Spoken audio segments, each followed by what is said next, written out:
Behold, all souls are mine. The soul of the Father as well as the soul of the Son is mine.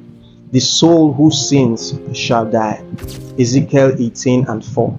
The judgment of man resulted in an irreversible depravity and consequence. Man's rebellion didn't just bring about sin, it brought about loss as well. 5 key losses paralleling the 5 gifts he was originally given by God, to be exact. Let's check them out. Number 1, loss of God's image, talking about his nature and glory.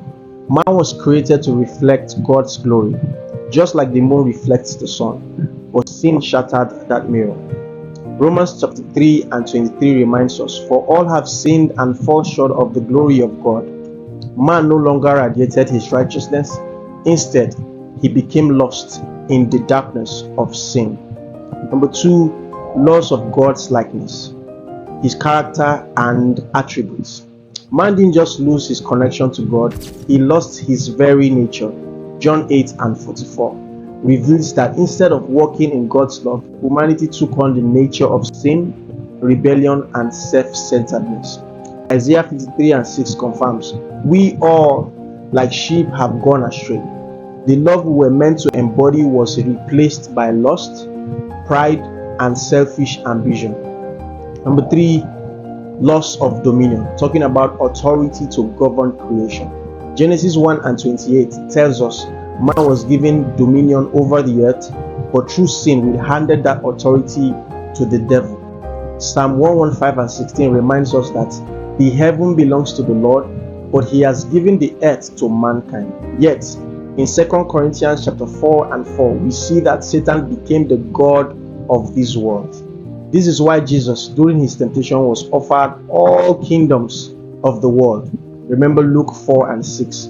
Man lost control and sin gained ground. Number 4, loss of access to God. Now, sin created a barrier between God and man. Adam and Eve, once walking freely with God, now hid in shame. Remember Genesis 3:8. Habakkuk 1:13 declares, your eyes are too pure to look on evil. What was once intimacy turned into separation. Humanity was cut off from the source of life itself. Number 5, loss of access to eternal life. Remember Genesis 3:22 tells us that man was banished from the tree of life, preventing him from living forever in a fallen state. But here's the good news. Jesus restored access.